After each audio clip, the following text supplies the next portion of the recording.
This is Standing Watch. And now, Evangelist Norbert Link. Greetings, everyone, and welcome back to our Standing Watch program. There is no topic, no subject matter, no course of action, virtually none, which at this point doesn't bring about the division within the United States. Let's consider a few examples. Vice President Kamala Harris came under attack from all sides, from the left, from the right, for her immigration stance, her visit in Guatemala, and her subsequent interviews. Even CNN was stunned. Then you have Senate Minority Leader Mitch McConnell, proclaiming, quote, "the era of bipartisanship is over," after talks broke down between the Biden administration and Republicans over infrastructure legislation. More and more mainstream Republican politicians demand the resignation of Dr. Fauci, while the Biden administration keeps strongly supporting him. And of course, so does CNN, claiming conservatives are distorting history.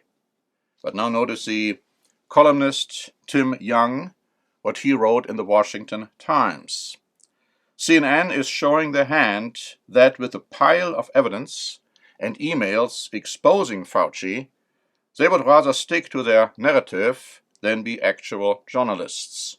This non-journalistic behavior has become the modus operandi for CNN. Of course, the country is and has been deeply divided as to what restrictions to impose, if any, or even what to recommend when it comes to dealing with the coronavirus.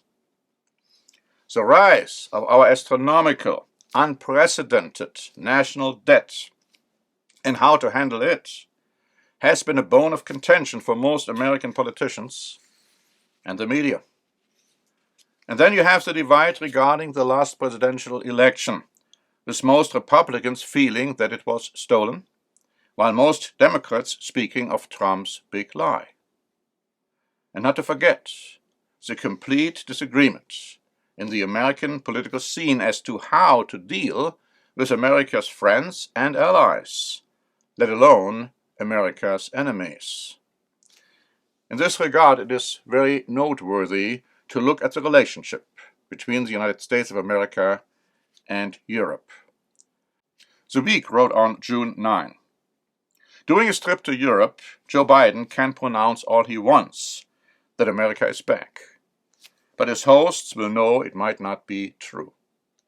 Over the past 20 years, the United States has undermined its own global leadership, and I would like to add that I think it's longer than just the last 20 years.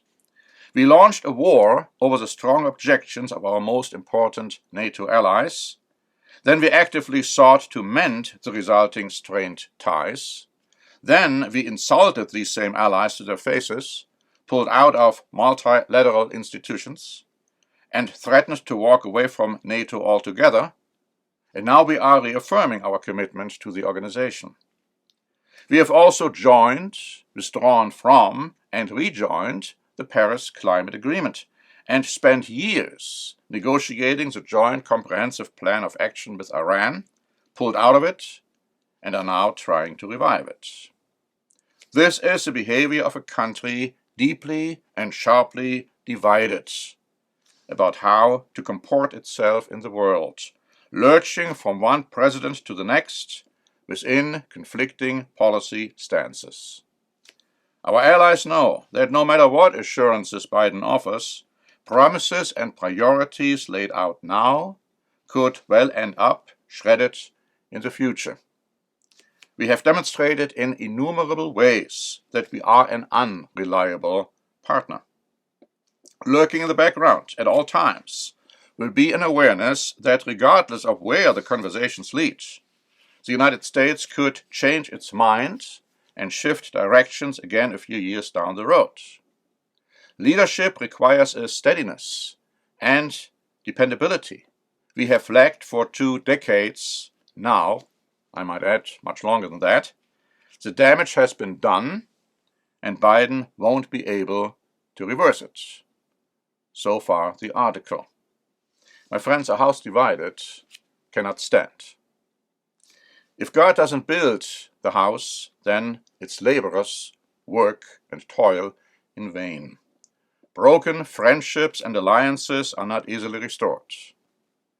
The Bible tells us that the relationship between the United States of America and Europe, as well as America's other allies, will deteriorate steadily, and that division within the United States will continue. We have never been as divided as we are now since the Civil War, and that says something.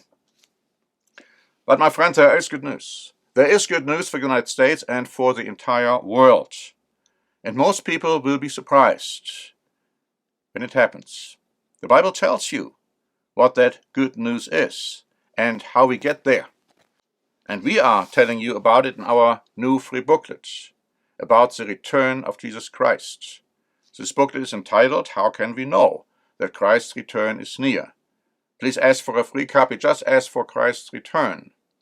Because the developments I have described today in this program show you more about the signs of the time, and they will also make a lot of sense to you in the light of biblical prophecy. So please ask for a free booklet, and until next time, this is Norbert Link for the Standing Watch program.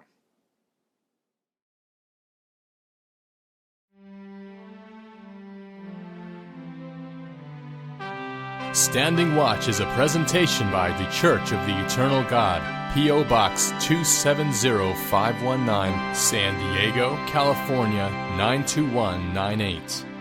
More information is also available at our website, eternalgod.org.